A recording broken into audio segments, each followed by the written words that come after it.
ये केस थोड़ा सा कॉम्प्लिकेटेड है, मतलब जितना इजी लगता है उतना इजी नहीं है। पहले तो ये ब्लॉक को नीचे पुल नहीं किया है। ओरिजिनल पोजीशन ये है इसकी, जो फर्स्ट फर्स्ट डायग्राम जो है ना वो, that is the original position. जब ब्लॉक रेस्ट पे है और स्प्रिंग अपने नॉर्मल लेंथ पे, यहां से जब उसको रिलीज करेंगे ना, तब ब्लॉक के वेट की वजह से वो नीचे आएगा। अच्छा, जब वो नीचे आ रहा है तो इस पे कौन से फोर्सेस एक्ट कर रहे हैं? Gravitational force and spring force. Gravitational force and spring force दोनों कंजर्वेटिव है, और दोनों का डायरेक्शन एक दूसरे से ऑपोजिट। जब ग्रेविटी ब्लॉक को नीचे खींच रही है तो स्प्रिंग फोर्स ब्लॉक को ऊपर खींच रहा है, मतलब अगेंस्ट स्प्रिंग फोर्स ब्लॉक नीचे जा रहा है। अब वो जाएगा, मैक्सिमम लेंथ अचीव करेगा, और फिर against gravity spring force block को ऊपर खींचेगा। मतलब ग्रेविटी तभी भी एक्ट कर रही है, लेकिन वो ब्लॉक को नीचे खींच रही है, उसके अगेंस्ट स्प्रिंग फोर्स ब्लॉक को ऊपर लेके जा रहा है। So what do you think will happen? Will the block oscillate or vibrate about the rest position or not? First वाला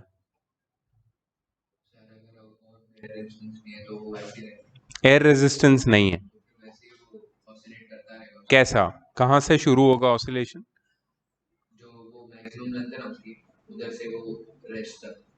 नॉर्मल लेंथ तक। नॉर्मल लेंथ से कम होगा कि नहीं ये मुझे जानना है। तो तुम बोल रहे हो नॉर्मल लेंथ से ऊपर जाएगा ये, बिकॉज ये नॉर्मल लेंथ से नीचे गया है, तो नॉर्मल लेंथ पे रुकेगा नहीं, नॉर्मल लेंथ से ऊपर भी जाएगा। एंड दैट इज, हाँ दैट इज मोर, हाँ, yes, L plus x not, L minus x not, दोनों साइड पे। तो ये ऑसिलेट करेगा, और दोनों मोशन में दो टाइप के फोर्सेस हमेशा रहेंगे बॉडी के ऊपर, that is gravitational force, spring force, और दोनों मोशन में ये दोनों फोर्सेस एक दूसरे के ऑपोजिट रहेंगे। मतलब एक टाइम जो फोर्स एक्ट कर रहा है उसके डायरेक्शन में एक्सेलरेशन हो रहा है, और दूसरे फोर्स के अगेंस्ट। अब यहां पे एनर्जी कैसे स्टोर होगी और कहां पे स्टोर होगी? बिकॉज कंजर्वेटिव फोर्सेस में एनर्जी स्टोर होती है ना। So you think that energy will be getting stored in some way? जब वो ब्लॉक नीचे आएगा तो एनर्जी स्टोर होगी किस में? ब्लॉक में स्टोर होगी या स्प्रिंग में? स्प्रिंग में, एग्जैक्टली exactly, जो ब्लॉक को ऊपर लेके जाएगी। जब ब्लॉक अपनी नॉर्मल पोजीशन, नॉर्मल लेंथ को शूट करके ऊपर चला जाएगा तो एनर्जी किस में स्टोर होगी? ब्लॉक में और स्प्रिंग में, दोनों में। क्योंकि स्प्रिंग भी तो कंप्रेस हो रही है, स्प्रिंग भी एनर्जी एब्जॉर्ब करेगी, ब्लॉक भी एनर्जी गेन करेगा, पोटेंशियल एनर्जी, और वो फिर दोनों एनर्जी जो स्टोर्ड है वो वर्क बन के उसको नीचे पुश करेगा।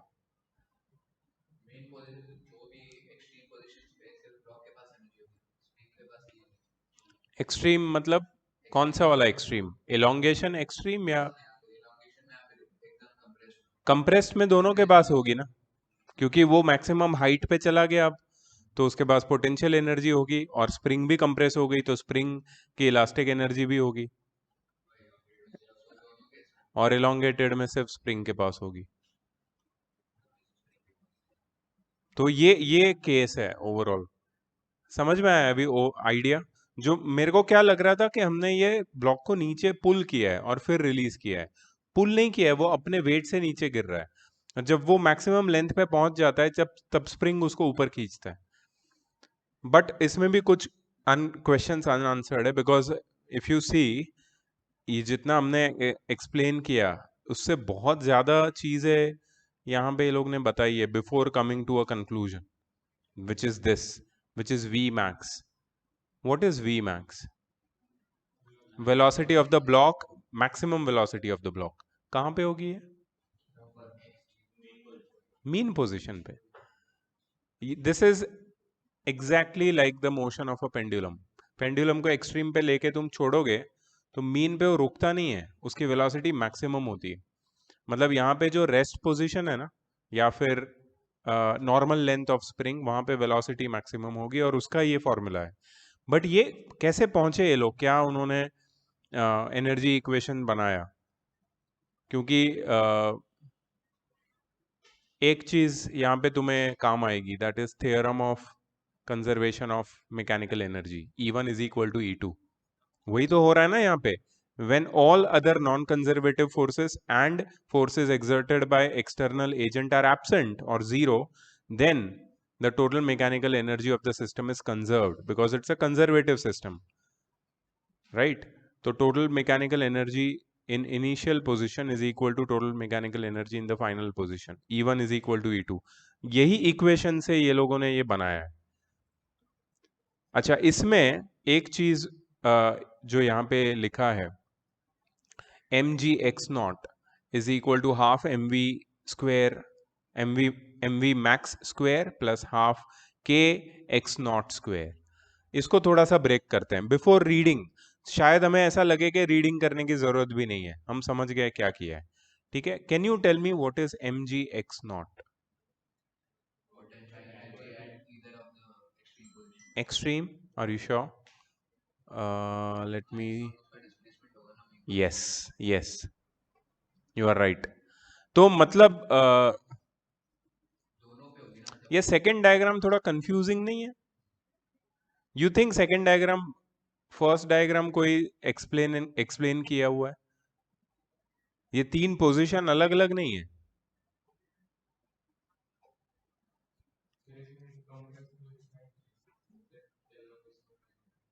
एलोंगेशन दिखाया है,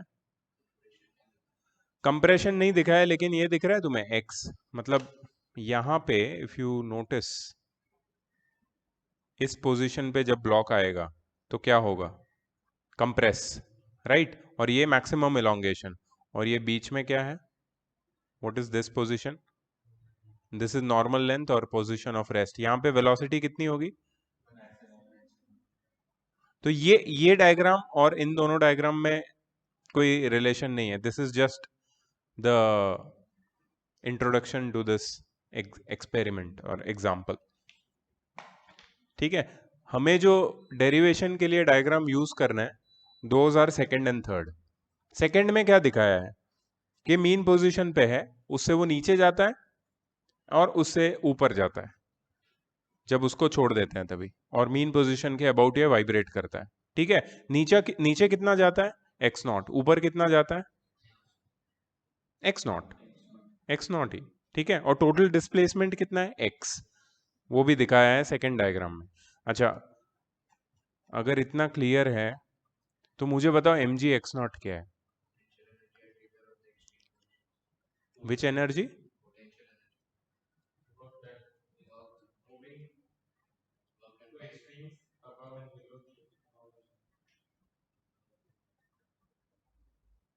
करेक्ट। वर्क डन और energy spent in, energy spent by the block, और energy spent by the block ही होगा to move to the extreme positions. But ये x0 जनरली क्या होता है? हाइट होता है ना, अबाउ द ग्राउंड लेवल। तो यहाँ पे x0 क्यों लिखा है?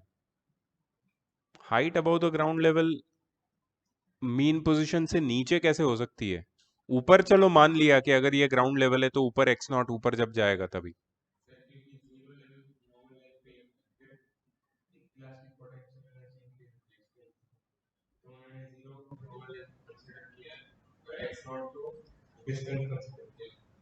Oh, oh, okay. So but then mg is the force due to gravity. So this should be work done by gravity, na? Work done by gravity or against gravity? Okay, yes, you are right. So don't you think it should be 2 times mg into x0? मतलब only one of the case consider किया है, single case. ठीक है, fair, मतलब इतना तो हम agree कर सकते हैं। अच्छा, is equal to half mv max square, ये क्या है? Kinetic energy at the mean position और at the rest position of the body of mass m, plus half k x0 square, ये क्या है? स्प्रिंग फोर्स नहीं है, एनर्जी स्टोर्ड इन स्प्रिंग और energy spent by spring.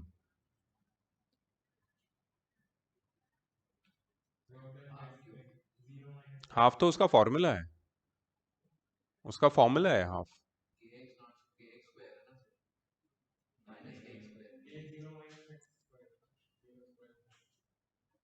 I show you the formula, हमने लिखा भी था कल, लिखा तो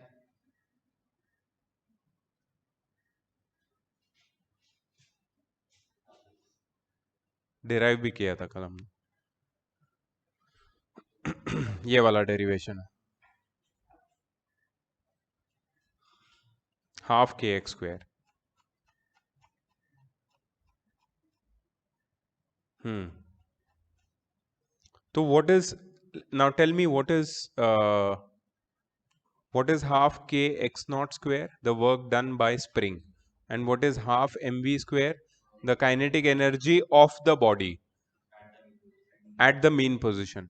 मतलब मीन पोजीशन पे जो काइनेटिक एनर्जी है वो कंट्रीब्यूट कर रहा है वर्क डन को, और क्या कंट्रीब्यूट कर रहा है, स्प्रिंग, स्प्रिंग की एनर्जी।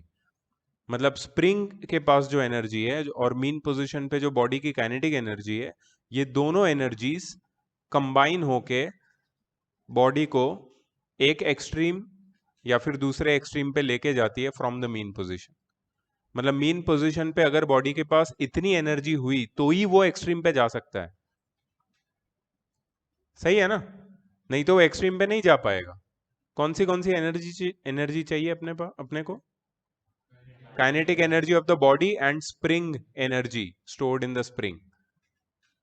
ठीक है, अब इसमें they have put in the place of x not they have put mg by k, और इसका रीजन हम लोग ने कल देखा था here, k x naught is equal to mg।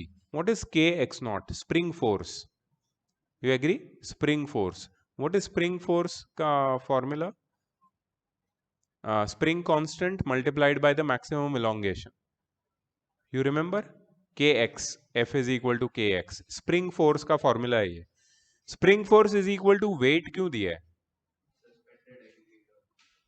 Block suspended है, अगर ब्लॉक को मैं रिलीज करूं तो वेट उसको नीचे लेके जाएगा, और उसके एग्जैक्टली ऑपोजिट कौन सा फोर्स होगा, स्प्रिंग फोर्स होगा।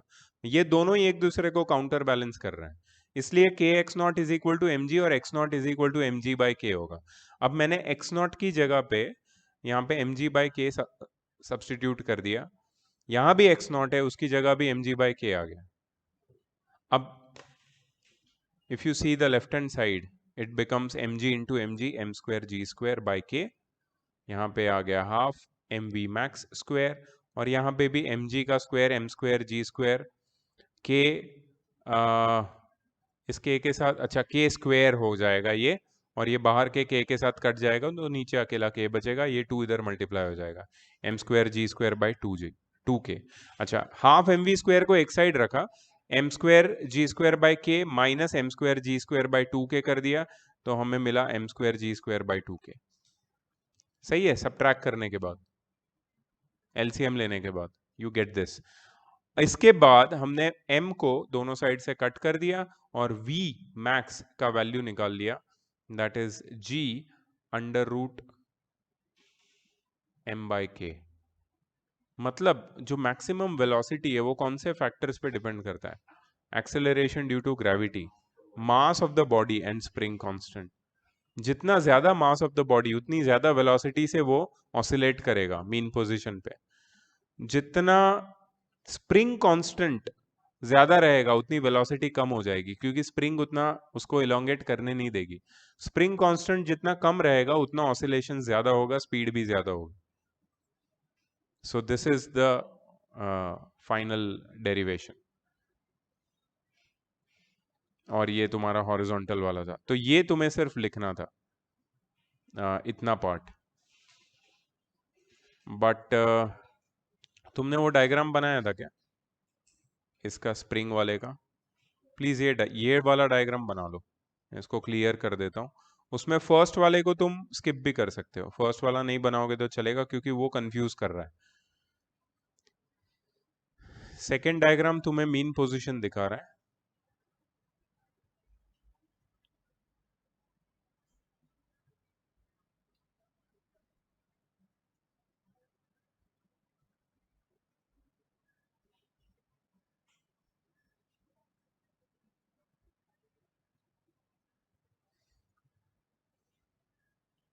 but I still feel, that these three are correct. You see this, ये compress नहीं होगा. It will be there in the position of rest. It will come down to the maximum length, go to the position of rest, normal length, maximum length, normal length, maximum length, normal length, और बीच में कहीं पे mean position होगी जहां पे V max होगा. तो मतलब मैक्सिमम इलोंगेशन कितना आएगा स्प्रिंग में, x, और x को डिवाइड किया है ये लोग ने दो पार्ट में, x0 मतलब ये जो नीचे वाला इलोंगेशन है मैक्सिमम, दिस इज x, इसका हाफ होगा x0, और इसके बीच में कहीं तो तुम्हारी मीन पोजीशन होगी which is this. So this is the initial position, it will not gate compressed. तो मतलब हमने जो अजम्पशन किया था ना कि जब कंप्रेस होगा तो उसके पास दो एनर्जी स्टोर्ड होगी, that is a wrong compression, क्योंकि उसमें E2 is equal to E1 fulfil भी नहीं हो रहा है. कॉम्प्रेस होगी तो दो एनर्जी होगी, पोटेंशियल और स्प्रिंग एनर्जी, और जब वो नीचे आएगा तो उसके पास then where is one of the energy, because we are neglecting air resistance and all. So energy can not be just neglected like that. You understand? तो ये इसके पास, ये जब रेस्ट पोजीशन पे जाएगा तो इसके पास एक ही एनर्जी होगी, पोटेंशियल एनर्जी. जब ये टोटली एलोंगेटेड पोजीशन पे आ जाएगा नीचे, सबसे नीचे, तो उसके पास एक ही एनर्जी होगी, spring energy. So potential energy, elastic potential energy, potential energy, elastic potential energy, उसमें आपस में इंटर कन्वर्जन होता रहेगा. Are you getting my point? तो यहाँ पे अगर तीनों बनाना ही पड़ेगा ऑफ कोर्स तुम्हें, but tell me one thing, like just new kind of derivation. At the position of rest, what will be the energy of the block? mg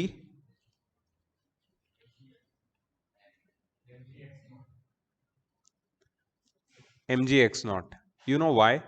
Because this is the mean position about which it is oscillating. तो इससे कितना ऊपर आया वो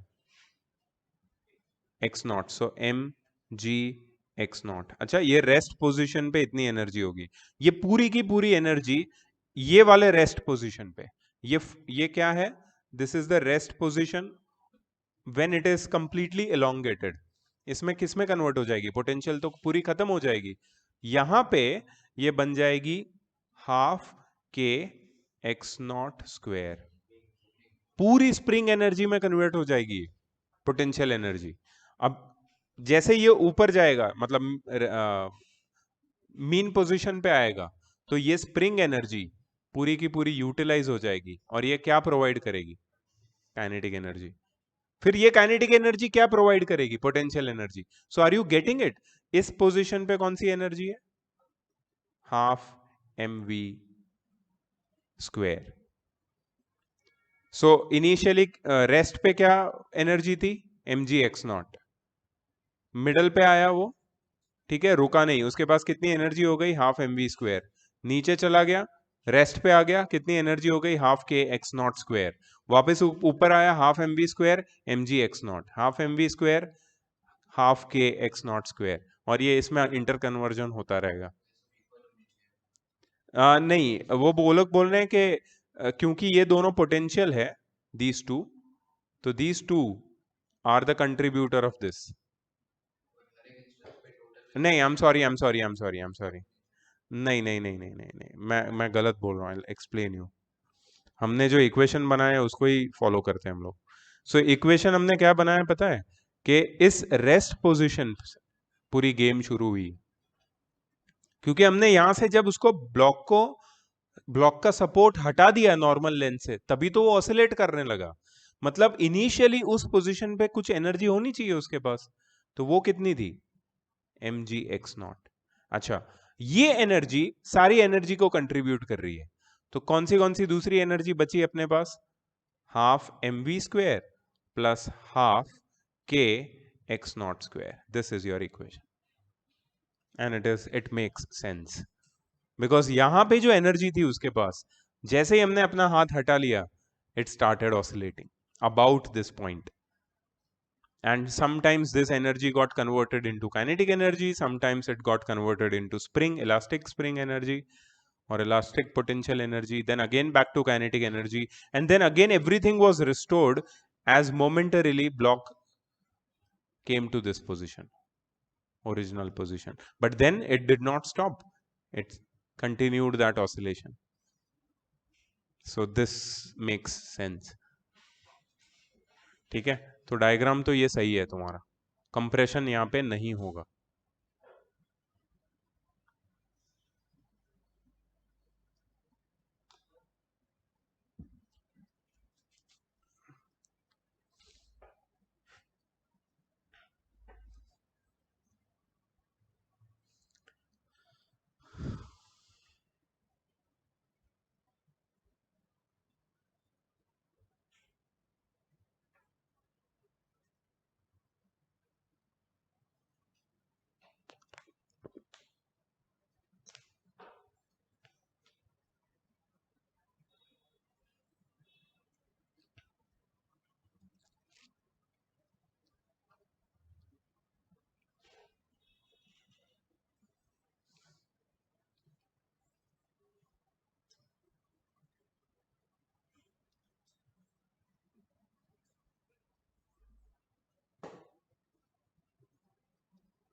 X equals to,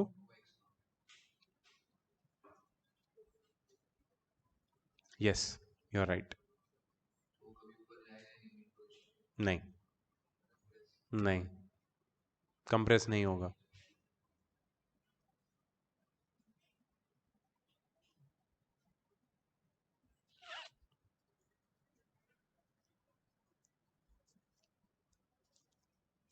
इसको compress होने से कौन रोक रहा है? ब्लॉक का वेट. ब्लॉक का वेट नहीं होता तो फिर ये कंप्रेशन और एलोंगेशन में ये ऑसिलेट करता, बट उसके लिए भी पहले उसको स्ट्रेच करना पड़ता है और फिर रिमूव करना पड़ता है, तो वो कंप्रेस भी होता है, एलोंगेट होता. हाँ, तो यहाँ पे रेस्ट्रिक्शन है ये ब्लॉक. और इसको ऑसिलेट करवाने के पीछे क्या रीजन है?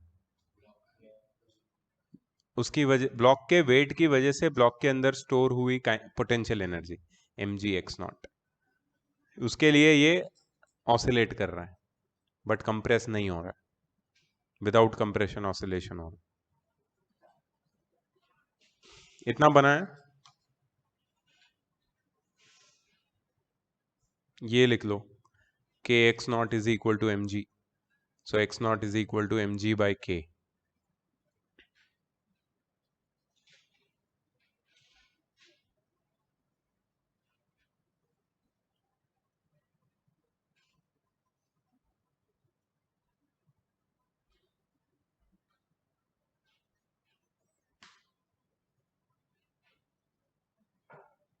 And then yes, this whole thing, equation 3 से लेके 4 तक.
डन। ये लिखा था ना कल। चलो let's come to vertical circle. ये अपना लास्ट पार्ट है इस सेक्शन का। इसके बाद और दो सेक्शन है। एक I think conservation of energy, नहीं 3 सेक्शन हो गए। कंजर्वेशन ऑफ, नहीं यार 2 सेक्शन है, पावर एंड कोलिजन। उसमें पावर छोटा सा सेक्शन है, collision is huge. Elastic, non elastic collision वो बड़ा है, उसमें न्यूमेरिकल्स भी है बहुत सारे। This is very interesting, vertical circle. Consider that a pendulum bob of mass m is tied to one end of the string of length L and is rotated in a vertical circle. Here the length of the string L is radius of the circle as shown in the figure. यहाँ पे कहीं दिखाया नहीं है radius. सो ये L है, ये L है, ये भी L। Radius of the circle is L, ये O है सेंटर ऑफ द सर्कल। और यहाँ पे क्या है, what is this? This is the Bob. तो बॉब को सेंटर से पिवोट करके रोटेट कर रहे हैं वर्टिकल सर्कल में। Initially, the string is vertical and the bob is held at rest at its lowermost position in its circular path. Assume that an impulse imparts some velocity v1 to the bob along the horizontal direction.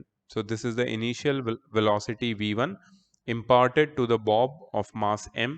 This is the force due to gravity or its weight. What will this be? This is the tension in the string which is always supporting the weight. ठीक है? Okay. So here the velocity was just imparted so that the circular motion of the bob could begin. ठीक है? Since the point O is pivoted, Bob के पास कहीं दूसरी जगह जाने का रास्ता नहीं है, अब वो सर्कुलर पाथ में ही चलेगा। During the motion, forces acting on the bob are forces of tension applied by the string in the upward direction towards the center.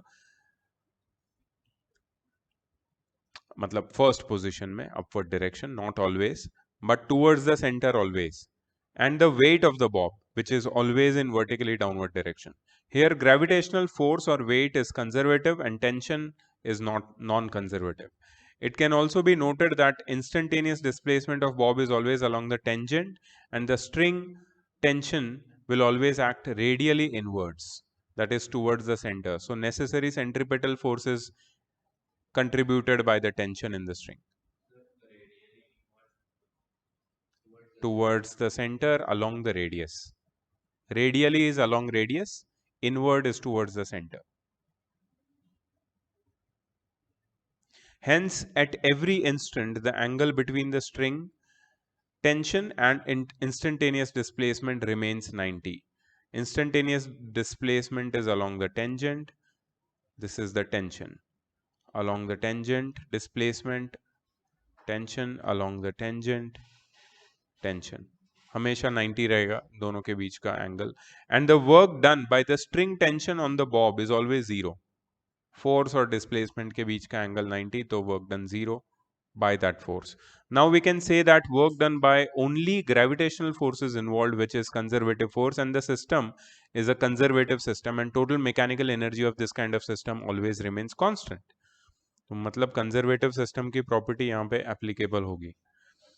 When the bob starts moving from its lowermost position with speed v1, then its height above the surface of earth increases, hence the gravitational potential also increases, but this gain of gravitational potential energy comes at the cost of kinetic energy of the bob. इसका मतलब है कि जैसे ही Bob circular path में आगे जाएगा, v1 जो उसकी इनिशियल वेलोसिटी है वो धीरे धीरे कम होती जाएगी और उसकी पोटेंशियल एनर्जी धीरे धीरे बढ़ती जाएगी. At the maximum position means highest position, which is 3, position number 3, kinetic energy 0 होगी, potential energy maximum होगी.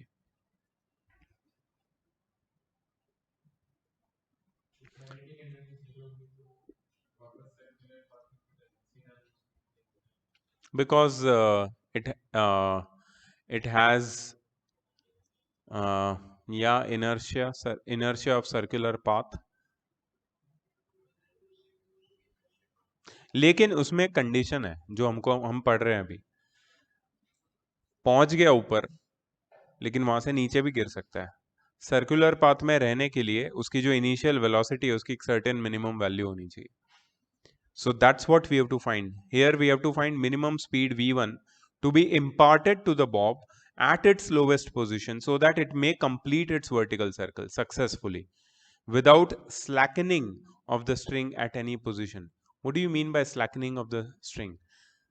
String अगर slack हो गया मतलब नहीं टूट नहीं गया, ढीला हो गया, अगर लूज हो गया तो टेंशन चला जाएगा। और टेंशन क्या कर रहा है? सेंट्रीपेटल फोर्स इंपार्ट कर रहा है। सेंट्रीपेटल फोर्स क्या कर रहा है? बॉब को सर्कुलर पाथ में रख रहा है। सेंट्रीपेटल फोर्स के एब्सेंस में बॉब नीचे गिर जाएगा। Bob will move away from the circular path. So we have to somehow provide this centripetal force to the bob, which is the tension of the string. मतलब हमें tension को बनाए रखने के लिए वेलोसिटी को एक पर्टिकुलर वैल्यू, मिनिमम वैल्यू तक रखना पड़ेगा, मेंटेन। अगर वेलोसिटी कम हो गई तो स्लैक हो जाएगा स्ट्रिंग, टेंशन कम हो जाएगा, गिर जाएगा बॉब। है zero.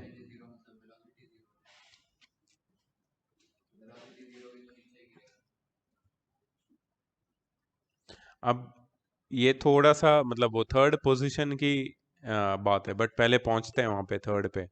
So I really don't have the answer. Means क्या काइनेटिक एनर्जी वहां पे जीरो होगी और मैक्सिमम पोटेंशियल एनर्जी होगी, या फिर some percentage of kinetic energy will still be left with the bob so that it can continue? Let's see.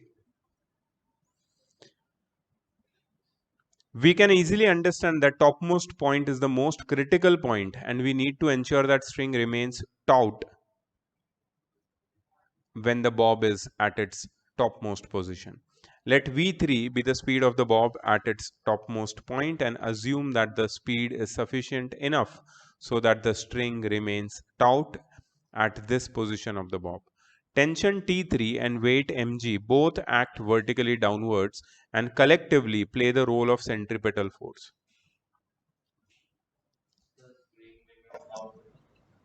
Tight.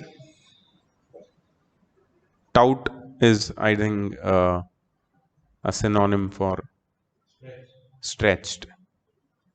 Correct. So tension T3 and weight mg both act vertically downwards and collectively play the role of centripetal force. For the topmost point, we can write the following equation for its circular motion.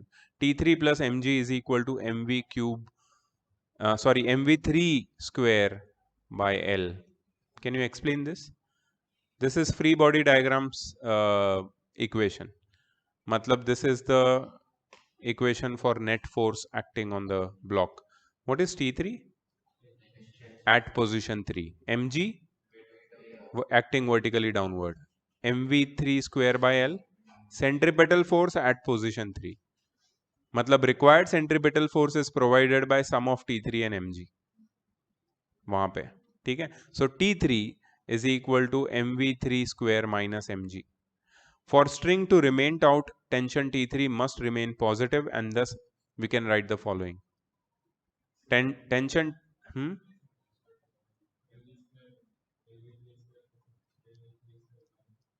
ये नहीं समझा। ये तो तुम्हारा force, net force का equation है। ये क्या है? What is this? These are both the forces acting in downward direction which supply the necessary centripetal force to the body to remain in circular path. मतलब बॉडी को circular path में अगर रहना है तो सेंट्रीपेटल फोर्स जो उसको लगेगा सर्कुलर पाथ में रहने के लिए, it should be equal to T3 plus mg. If T3 plus mg is less than mv cube by L, then it will string will become slack and the body will not remain in circular path. Yes, of course. mv square by l is the radius of the string. So T3 must be positive for this equation to be true. और T3 को positive होने के लिए mv3 square by l minus mg को भी positive होना चाहिए. और इसका मतलब है अगर सिंप्लीफाई करके mm कट करेंगे तो v3 should be greater than equal to root gl. मतलब the minimum velocity at point 3 should be greater than और equal to root of gl. g क्या है? Acceleration due to gravity. और l क्या है? Radius. मतलब जितनी ज्यादा रेडियस उतनी ज्यादा वेलोसिटी लगेगी टॉप पॉइंट पे. मतलब जितना बड़ा वर्टिकल सर्कल होगा उतनी ज्यादा वेलोसिटी से तुम्हें टॉप से गुजरना पड़ेगा, तब जाके तुम गिरोगे नहीं नीचे, पूरा लूप कंप्लीट करोगे. और जितना छोटा स्ट्रिंग है उतनी कम रेडियस से तुम घुमाओगे और वो पेंडुलम कम वेलोसिटी पे भी वो लूप कंप्लीट कर लेगा. मतलब रेडियस पे डिपेंड करता है. We know that the bob remains at the topmost point just for an instant. Hence, if the tension of the string just becomes zero at the topmost point, then the bob will be able to complete the circle, because at the next moment, bob will move further and develop tension in the string. Hence, we can say that at the topmost point, minimum speed the bob must have is root gl. So v3 minimum should be equal to root gl. This is the minimum speed of the bob at the top point. Here bottom most point. अच्छा, तुम्हारे question का answer मिल गया. So at the highest point the kinetic energy will not be zero. It will be equal to half into m into gl. v square मतलब g root gl का square मतलब half mgl. mgl by 2 should be the kinetic energy. मतलब velocity तो definitely होनी ही चाहिए. You are right. To complete the loop. वहां से अगर नीचे गिरना है तो फिर वेलोसिटी की जरूरत नहीं है, लेकिन नीचे गिरना हमारा ऑब्जेक्टिव नहीं है, हमको लूप कंप्लीट करना है, तो वेलोसिटी तो चाहिए. Here bottommost point and topmost point are marked as 1 and 3 respectively in the figure. We can apply conservation of mechanical energy between points 1 and 3. Why are they doing that? Conservation of mechanical energy क्यों apply कर रहे हैं? क्योंकि हम conservative system में, हमारे पास सिर्फ एक ही फोर्स है जो कंजर्वेटिव है, दैट इज ग्रेविटेशनल फोर्स. ठीक है. टेंशन नॉन कंजर्वेटिव है, जो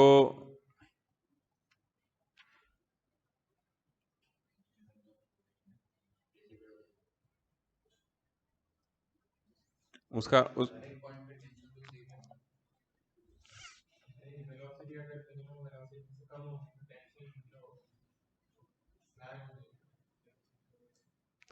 नहीं, बट स्लैक नहीं होगा तो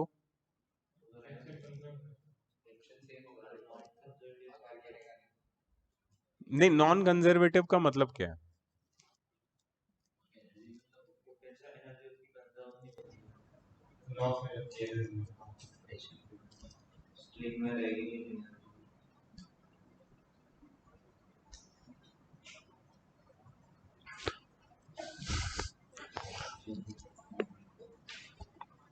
थोड़ा सा इस पे, उसने जो क्वेश्चन उठाया है वो बिल्कुल सही है, लेकिन थोड़ा बात करते हैं. हाँ, अभी बोलो क्या तुम्हारा कहना है.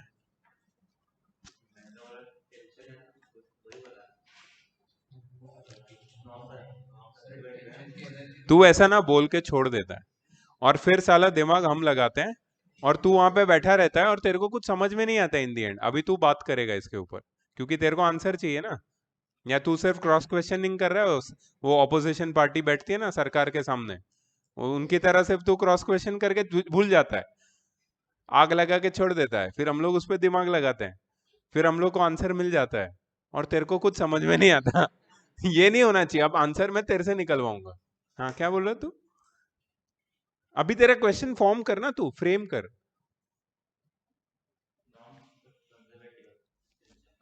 पता है तो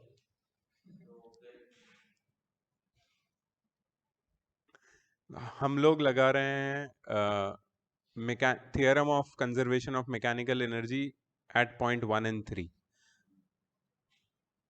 That's what we are doing. And you are saying कि टेंशन तो नॉन कंजर्वेटिव है और वो तो इन्वॉल्व भी है, तो फिर आप क्यों लगा रहे हो? ये तुम्हारा क्वेश्चन है. चलिए निकालते हैं इसका आंसर फिर. हाँ बोलना.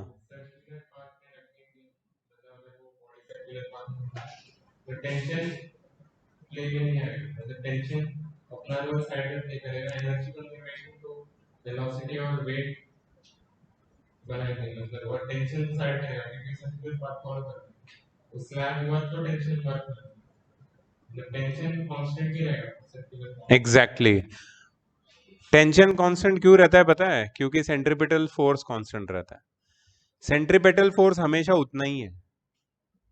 ठीक है, तो जो नॉन कंजर्वेटिव पार्ट है वो खुद कांस्टेंट है. क्या नॉन कंजर्वेटिव पार्ट, हाँ, क्या नॉन कंजर्वेटिव पार्ट कोई वर्क डन कर रहा है या उसमें उसके वर्क डन करने से कोई एनर्जी लूज हो रही है? बिल्कुल नहीं हो रही है, क्योंकि नॉन कंजर्वेटिव पार्ट खुद एक कांस्टेंट है, दैट इज टेंशन. वो हमें कैसे पता चला? क्योंकि नॉन कंजर्वेटिव पार्ट जो कंट्रीब्यूशन कर रहा है, दैट इज सेंट्रीपिटल फोर्स, वो भी कांस्टेंट है. सो इसका मतलब है कि नॉन कंजर्वेटिव फोर्सेस इन्वॉल्व है बट उनमें कोई वेरिएशन नहीं हो रहा है. सो इसका मतलब है कि उनको अगर नहीं भी इन्वॉल्व करेंगे दोनों के पोजीशन 1 और 3 पे तो कोई फर्क नहीं पड़ता. तो हम किसको इन्वॉल्व कर सकते हैं? कंजर्वेटिव. यहाँ पे नॉन कंजर्वेटिव भी कंजर्वेटिव की तरह बिहेव कर रहा है. हाँ, इसके लिए, क्योंकि वो चेंज नहीं हो रहा है. और कांस्टेंट क्यों है वो? नहीं, क्योंकि सेंट्रीपिटल फोर्स कांस्टेंट है, क्योंकि बॉडी सर्कुलर पाथ में. तो सेंट्रीपिटल फोर्स को जो कंट्रीब्यूट कर रहे हैं वो भी क्वांटिटीज कांस्टेंट रहेगी. तो नॉन कंजर्वेटिव जो क्वेश्चन था वो तो हट गया साइड में. अब बचा कौन?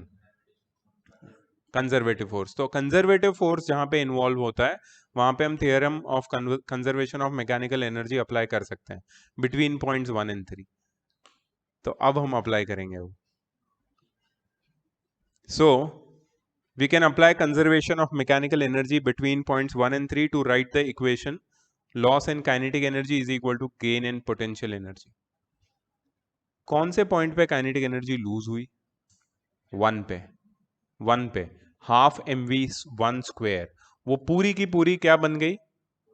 Potential energy. पूरी नहीं बनी बट हम, yes yes yes yes, you are right, you are right, absolutely correct. पूरी की पूरी कन्वर्ट नहीं हुई.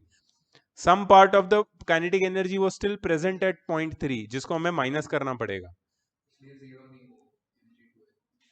मतलब एक्चुअली इसको ऐसे नहीं लिखना चाहिए, इसको ऐसे लिखना चाहिए, half mv1 square is equal to half mv3 square plus mg2l. सही है ये?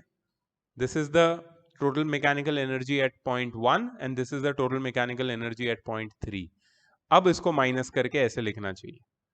This makes sense. और अगर m कट जाएगा सारे साइड से तो we will get v1 square plus v3 square is equal to 4gl और v1 is equal to under root of v3 square plus 4gl.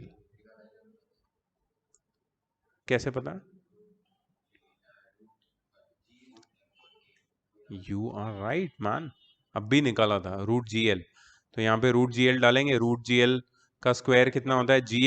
gl plus 4gl, मतलब v1 is equal to root of 5gl. मतलब at the starting position the minimum velocity which must be imparted to the bob to complete one complete full circle should be root 5gl.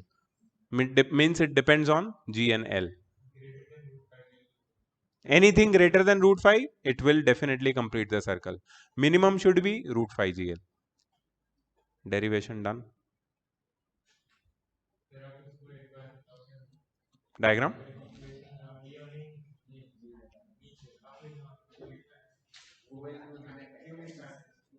क्या बेटा? हाँ, क्योंकि mechanical energy conserved रहेगी.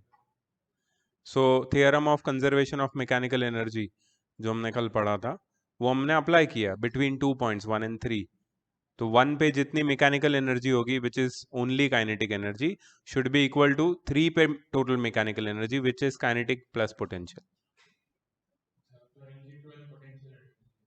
Yes, that is L plus L 2L height और mg को mg 2L लिखा है.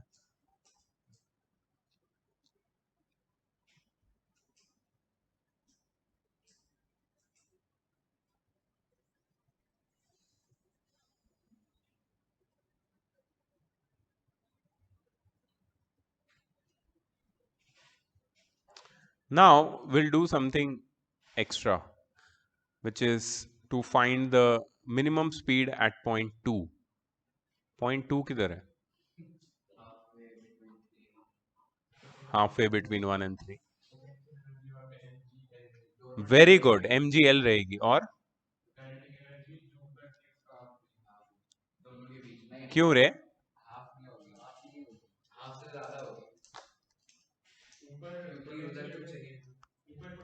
दिमाग दौड़ रहे हैं अभी? हाँ हाँ.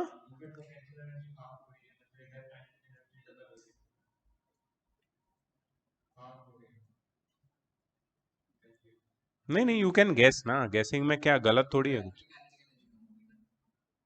बट ये तो मिडवे है ना. But this is exact Midway. Height भी देखोगे तो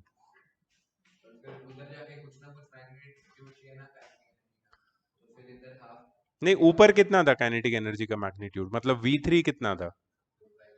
√5 GL था. तो यहाँ पे कितना होगा?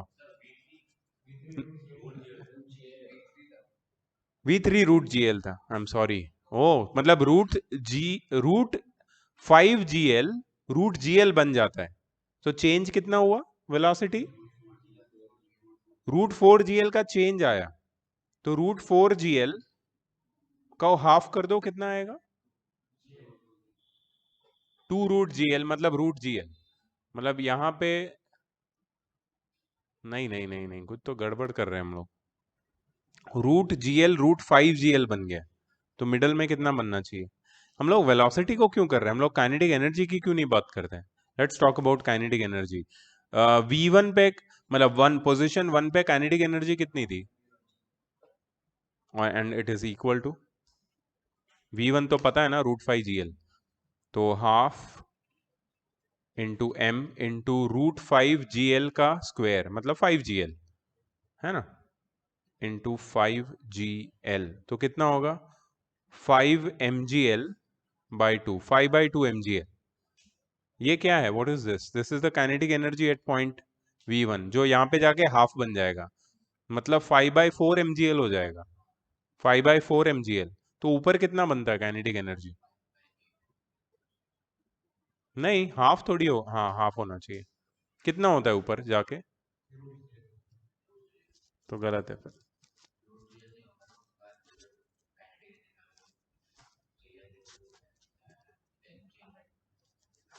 सब कुछ छोड़ दो, हम लोग निकाल लेते हैं. कंजर्वेशन ऑफ मैकेनिकल एनर्जी का थ्योरम यूज करते हैं. ठीक है. कौन से पोजीशन है? 1 एंड 2. 1 पता है हमें कहाँ पे है. 1 पे उसके पास क्या था वो भी पता है. 2 कहाँ पे पता है, उसका हाइट क्या है? L. 2 पे क्या होगा उसके पास? पोटेंशियल एंड काइनेटिक दोनों. तो मतलब 1 पे क्या था उसके पास?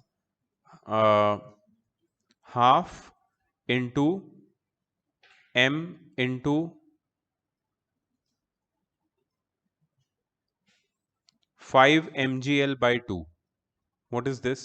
The total mechanical energy at point 1, which is only kinetic. Point 2 पे पोटेंशियल कितनी होगी? प्लस काइनेटिक कितनी होगी? We don't know. So half mv2 square. अब सॉल्व कर लो. mgl को वो साइड लेके जाओ. हाँ, वो तो कट ही जाएगा. अच्छा, काट दो पहले. सो 5gl/2 minus gl. 5gl minus 2gl by 2. 3gl by 2. 3gl by 2 is equal to 3gl by 2 is equal to half v2 square. 2 cut. v2 is equal to √3gl. v2 is equal to √3gl. यहाँ पे velocity √5gl और यहाँ पे कितनी है? मिल गया. मतलब ये तुक्के लगाने से कुछ नहीं होगा, theorem of conservation of mechanical energy apply करना पड़ेगा, तब करेक्ट आएगा, और ये करेक्ट है, डेफिनेटली करेक्ट है। √5 GL, √3 GL आ गया, ठीक है, तो समझ गए हम लोग। ये क्या है फ्रेंड्स?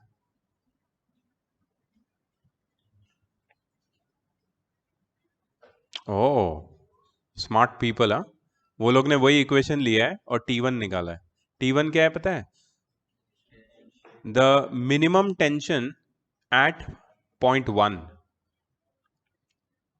ये टेंशन को कौन कंट्रीब्यूट करता है?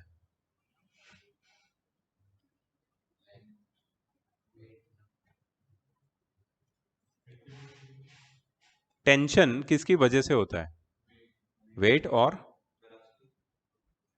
yes, yes, you are right, because if the body is at rest the tension will be there, but if the body is moving the tension will be more, it will be more, remember, so centrifugal force is one more contributor to the tension, you are right। so इसके लिए ये equation जो हमने पहले लिखा था ये बिल्कुल सही है, ये वाला T-mg, T1 क्या है?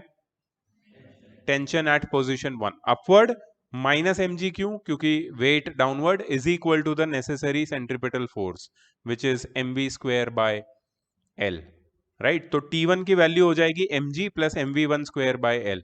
v1 की वैल्यू तो पता है हमें कितनी है, √5 GL, √5 GL का स्क्वायर 5 GL, सिंप्लीफाई करके वो लोग ने निकाला है टेंशन 6 mg, ये मिनिमम टेंशन है, मतलब the minimum tension in the string required to be produced in the string for the body to complete one full circle is 6 mg,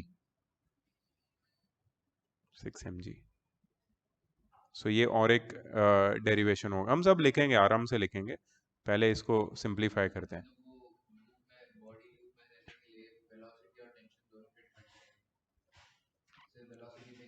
नहीं नहीं, मतलब सी ऐसे नहीं बोल सकते हो कि वेलोसिटी और टेंशन दोनों पे करेगा। हमने स्ट्रिंग को किससे, सॉरी बॉडी को किससे टाई किया है, तो उसका बाय प्रोडक्ट है टेंशन, टेंशन होने ही वाला है, but without velocity it can not happen. Without tension तो स्ट्रिंग ही नहीं रहेगा, तो टेंशन तो मतलब उसके बिना तो हम एक्सपेरिमेंट ही नहीं कर सकते, बट विदाउट वेलोसिटी एटलीस्ट वो सस्पेंड तो रह सकता है ना। हाँ, स्ट्रिंग स्लैग होके गिर भी सकता है, लेकिन अगर लूप करना है तो मतलब वेलोसिटी पे डिपेंड करेगा, दैट इज √5 GL। अच्छा, T2 निकाल सकते हैं हम लोग। T2 क्या निकाला है वो लोग ने? क्यों भाई, इतना इजी, इतना सिंपल इक्वेशन T2 का, क्यों? डायग्राम देखो, T2 इतना सिंपल क्यों है?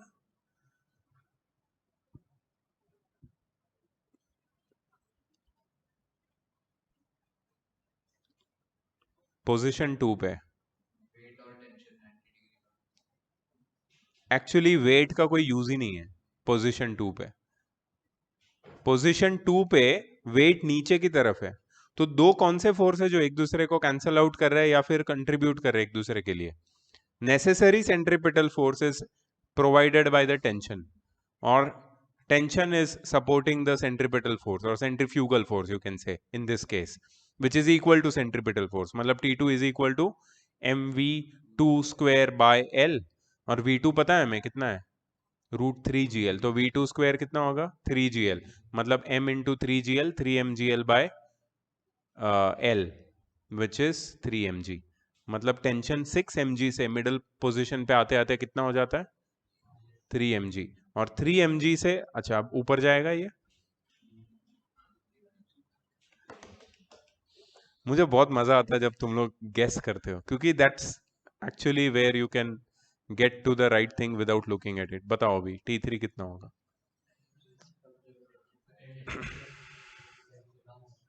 Sorry, mg plus T3 is equal to,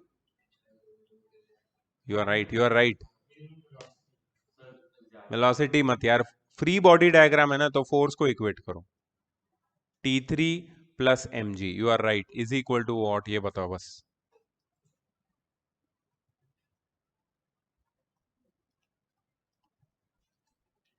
necessary centripetal force is contributed by these two at the top position, free body diagram. ठीक है, सो बताओ T3 is equal to V3 कितना है, रूट जी एल का square G L, मतलब M G L upon L, M G minus M G which is, कौन बोला zero?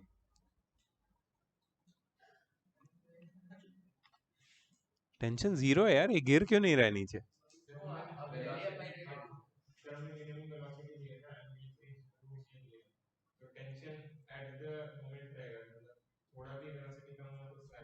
हाँ,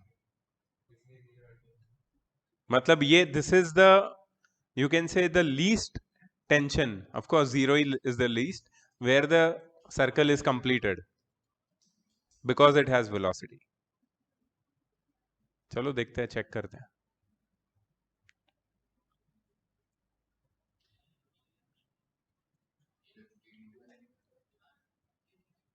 टी T3 नहीं निकाला वो लोग ना, ये तो पहले ही निकाल लिया था हमने. चलो कोई बात नहीं, हमने एक्स्ट्रा एक निकाल लिया. ये थोड़ा कम्पिटिटिव लेवल वाला है, ये चीज इसको समझना पड़ेगा अपने को. वाओ, चलो समझते हैं. We have to read it. Let us learn the vertical circle in more details. Refer to figure 9.2 on changing the value of alpha from 0 to 90. Alpha is this angle. Initially जो 0 रहता है, और यहाँ पे C पे कितना बन जाता है, और E पे 180. 180. So basically the angle is changing, मतलब angular displacement हो रहा है पार्टिकल का, क्योंकि वो सर्कुलर पाथ में है. We can represent lower half of the circle, and similarly on changing the value of beta, accordingly we can represent upper half of the circle. Object is given an initial velocity of v naught at the bottommost point A of the circle. Let v1 be the velocity of the bob when it reaches point B as shown in the figure. तो वो लोग ने एक arbitrary point लिया है B, lower half of the circular path में, मतलब lower quadrant में. लोअर क्वाड्रेंट बोलूं तो चलेगा ना इसको. लोअर क्वाड्रेंट में एक आर्बिट्री पॉइंट बी है जहां पे पेंडुलम की वेलोसिटी कितनी है, v1. यहां पे कितनी है, ए पे, v नॉट से कितनी बन जाती है, okay. Tension is T1 where, at the point B, position B. Acting on the bob radially inwards and weight mg is acting vertically downwards. यहां पे mg कहां पे एक्ट कर रहा है, वर्टिकली डाउनवर्ड्स. तो mg के दो कंपोनेंट है जो हम लोग समझ सकते हैं. Can you tell me why is this alpha?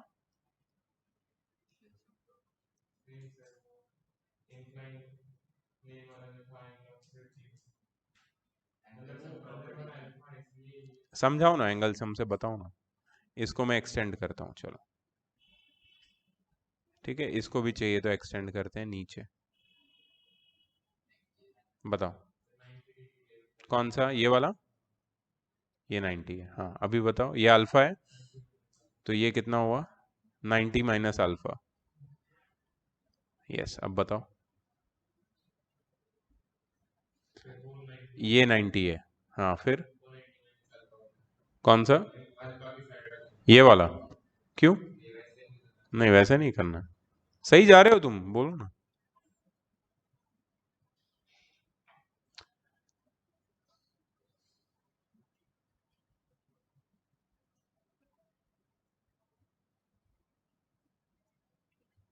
Zoom in करता हूँ, बहुत छोटा है.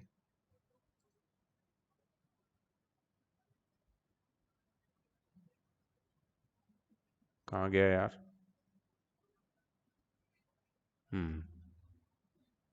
यही था ना.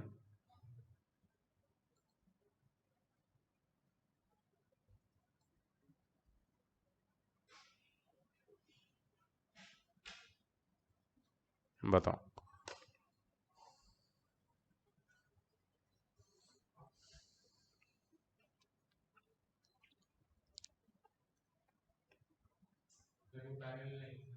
कौन सी? क्यों?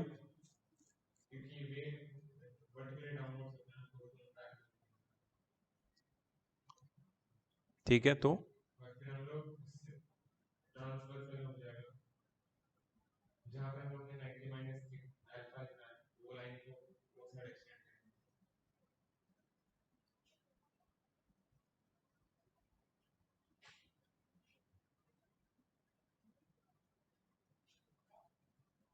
हम्म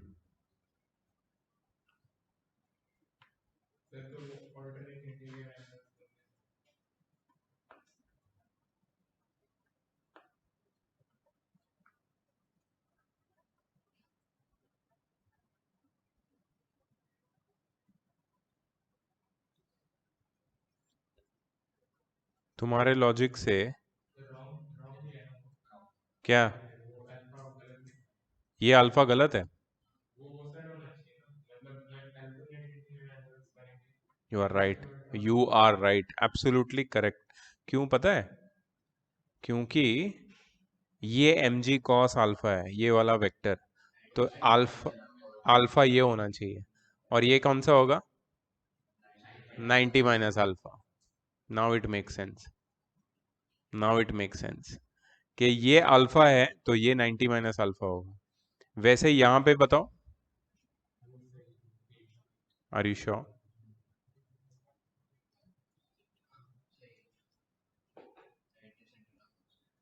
ये बीटा और ये बीटा और ये एम जी कॉस बीटा, ये करेक्ट है। ठीक है, अब ये तो डायग्राम हो गया, हम लोग वापस थियरी पे आ जाते हैं।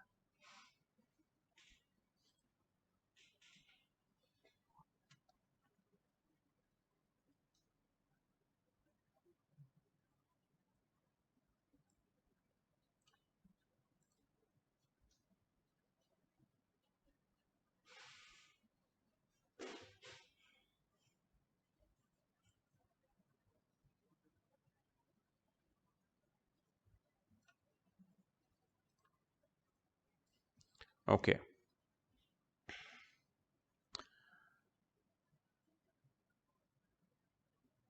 tension T1 is acting on the bob radially inward and weight mg is acting vertically downwards. We have resolved weight mg along radial and tangential directions as mg cos alpha and mg sin alpha. For circular motion, net force towards the center of the circle must be mv square by r. Net force हमें पता है, net force is mv1 square by l at position B. At position B net force कितना है? mv1 square by l. Why? Because that is the required centripetal force. लेकिन वो किसका difference या sum है? T1 minus M G cos alpha का। T1 उसको अंदर की तरफ खींच रहा है, एम जी कॉस अल्फा उसको बाहर की तरफ खींच रहा है, लेकिन फिर भी वो बॉडी रेस्ट पे नहीं है, मोशन में है और सर्कुलर पाथ में। इसके लिए इन दोनों का difference M V one square by L होना चाहिए। मतलब T1 की वैल्यू कितनी होगी इस पॉइंट पे? M G cos alpha minus M V one square by L. This is the tension at any arbitrary position in the lower quadrant. Lower quadrant का tension है ये। हमने टेंशन कहां पे ढूंढा था? 6 mg लोएस्ट पॉइंट पे, 3 mg मिडल पॉइंट पे, 2 पे, 0 हाईएस्ट पॉइंट पे। हम लोग अभी लोअर क्वाड्रेंट में निकाल रहे टेंशन की वैल्यू, और किस पे डिपेंड करती है वो? अल्फा पे डिपेंड करती है। mg पे तो डिपेंड करेगी, लेकिन अल्फा पे डिपेंड करती है। अल्फा जितना ज्यादा उतना टेंशन कम, क्योंकि कॉस अल्फा है। Do you see? मतलब कॉस अल्फा मतलब उसकी वैल्यू, अल्फा की वैल्यू जितनी बढ़ती है कॉस अल्फा की वैल्यू डिक्रीज होती है और टेंशन कम होते रहता है। So as you go to from the first lower quadrant to the second quadrant, the tension will further decrease and it will eventually become zero at the topmost position. Then the tension will start increasing. So this is nothing but your trigonometric circle. This is nothing but your trigonometric circle.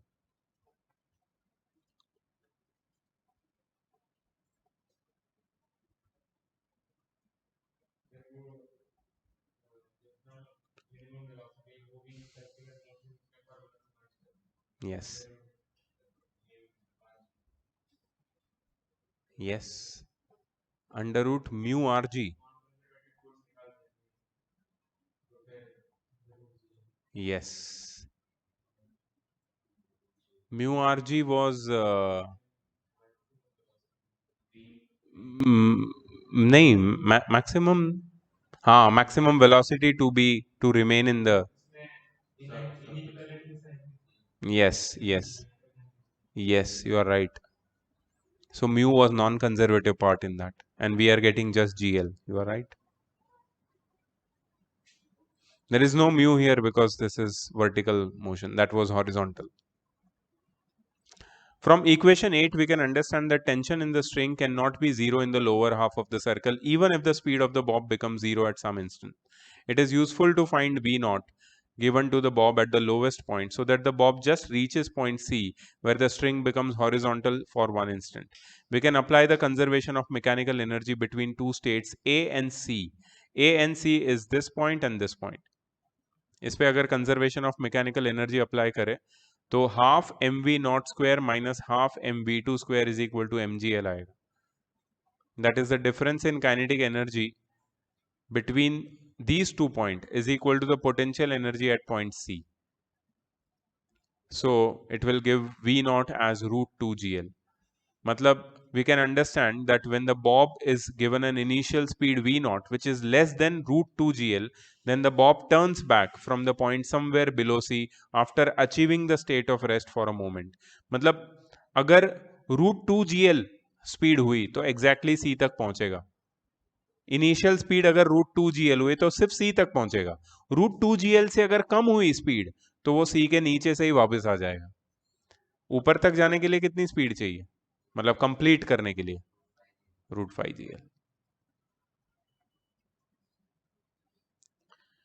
It will be a case of oscillating simple pendulum when given speed v naught at the lowest position that is less than root 2 gl. मतलब जब pendulum को oscillate करवाते हैं ना तो the speed maximum speed is always less than root 2 GL. तभी वो oscillate करता है पेंडुलम जैसा. 2 जीएल से 2 जीएल हुई तो वो एग्जैक्टली सी पे पहुंचेगा. 2 जीएल से ज्यादा हुई तो सेकंड क्वाड्रेंट में जाएगा. 5 जीएल हुई तो पूरा सर्कल कंप्लीट करेगा.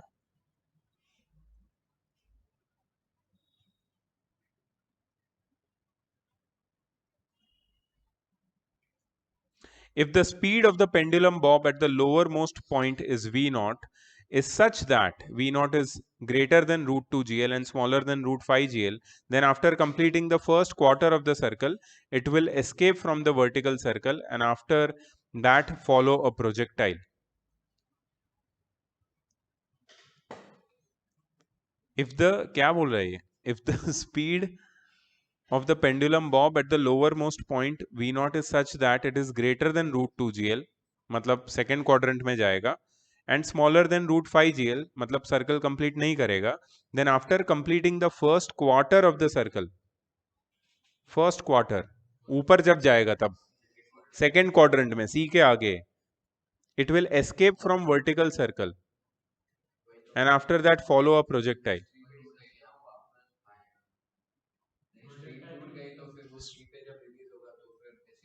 ऐसे गिरेगा जाके आगे. अगर स्ट्रिंग टूट गई तो वो लिखा नहीं हो लोग. एस्केप वैसे ही होगा, correct. Based on the concept of vertical circle, we can understand when a bucket full of water is rotated with a speed equal to or greater than root 5 GL, then water does not spill out, even when the bucket is completely upside down. Let us consider point D as shown in the figure. D किधर है? Upper, first, sorry, या तो उसको वो fourth quadrant गिन रहा है तू? Fourth quadrant, first, second, third ऐसा गिन रहा है. अच्छा, ओके, हाँ ठीक है. हाँ वही, मतलब वो भी बोल सकते हैं. मैं उसको सेकंड क्वाड्रेंट गिन रहा था क्योंकि मैंने नीचे वाले को फर्स्ट लिया था, जस्ट फॉर अंडरस्टैंडिंग. हाँ बट ठीक है, फर्स्ट क्वाड्रेंट बोल सकते हैं. पॉइंट डी पे कौन से फोर्सेस है? T2 है और mg है, ठीक है. और क्या है उनके कंपोनेंट mg के? तो हाँ, वेलोसिटी है डी में, डी के पास, जो रूट 2 GL से ज्यादा होगी.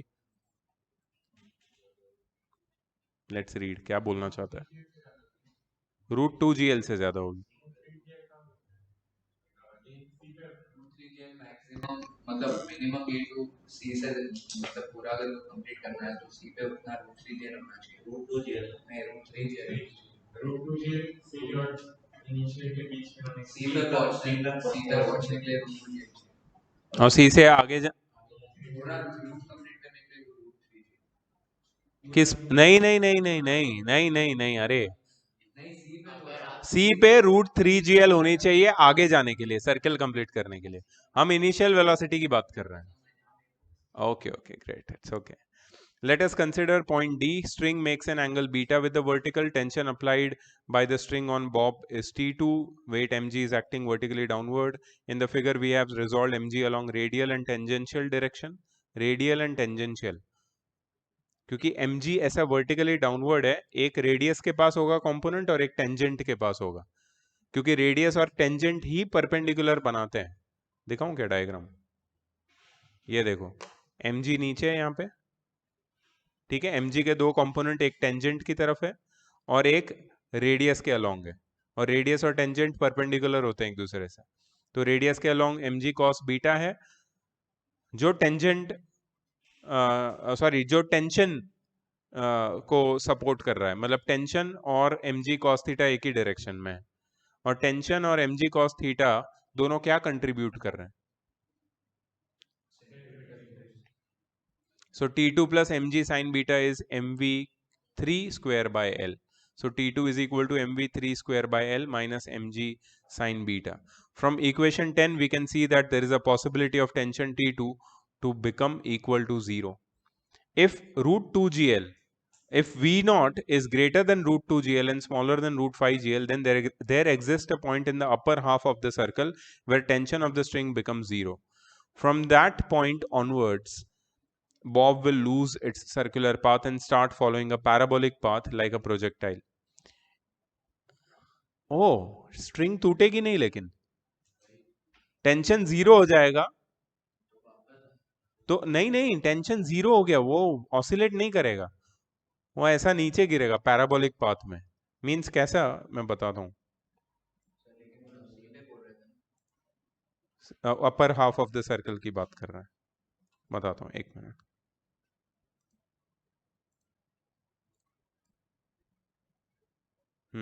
अब देखो, इसमें क्लियर है,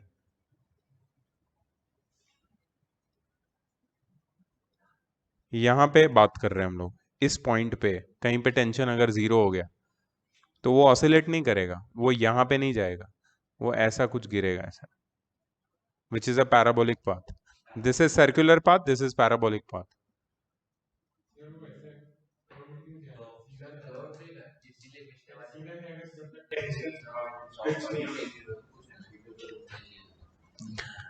तुम एक बात मत भूलो कि ये सारे कंपोनेंट्स अभी भी है इसके पास, ठीक है। तो इनके इफेक्ट में वो ऐसे गिरेगा पैराबोला, वो सीधा ड्रॉप नहीं होगा नीचे। जब जैसे ही जिस मोमेंट पे टेंशन 0 हुआ अपर सर्कल में, वो ऑसिलेट नहीं होगा ना, सीधा नीचे गिरेगा, वो ऐसा पैराबोलिक पाथ में नीचे आएगा। That's what they are saying. एक मिनट, देखो इसने क्या बोला है। There exist a point, there is a possibility here of tension T2 to become equal to 0. If V naught is greater than √2gl but smaller than √5gl, then वो ऊपर नहीं पहुंचेगा पॉइंट E पे, वो पहले ही टेंशन 0 हो जाएगा upper half में एक पॉइंट पे, जहां पे Bob will lose its circular path. It will neither go up in the circular path nor it will go down in circular path. It will lose its circular path and starts following a parabolic path like a projectile. और वो parabolic path में ऐसा नीचे गिरेगा। नीचे गिरेगा या ऊपर जाएगा? नीचे ही गिरेगा, ऊपर तो खैर जा ही नहीं सकता। In further discussion we can see that bob has a certain velocity at angle beta with horizontal at the point where string becomes slack and it starts moving freely under gravity till time till the time string is stopped again. We can put t2 is equal to 0 in equation 10 to get the following relation between velocity and angle made by the string with the vertical at that instant. मतलब equation 10 में अगर t2 की जगह 0 डाल देंगे तो v3 की value आएगी root gl sine beta. So what is this v3?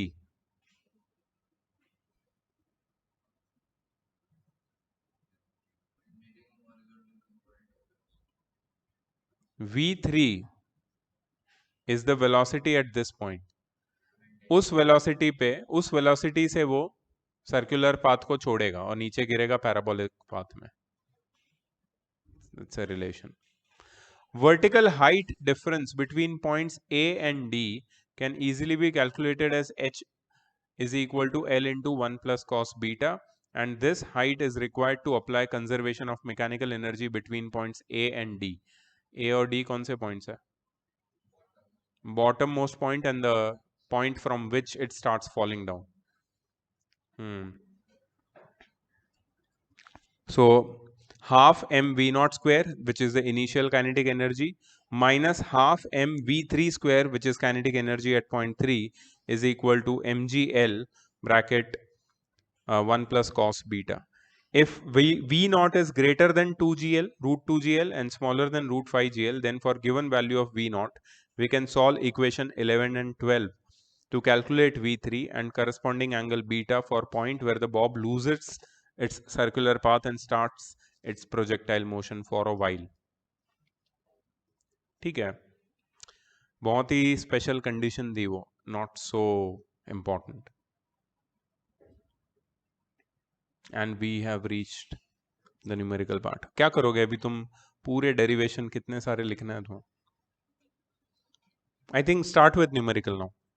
No point of copying down right now in the classroom.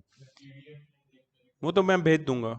लिखना ही है, क्योंकि ये सब इम्पोर्टेंट इंफॉर्मेशन कहीं तो तुम्हारे पास होनी चाहिए एज अ रिकॉर्ड. फ्यूचर में जब भी इसके ऊपर क्वेश्चन आएंगे, कहाँ पे ढूंढने जाओगे तुम? So you have to maintain your notebook properly. All information must be there inside. शुरू करो ये. I am stopping the recording.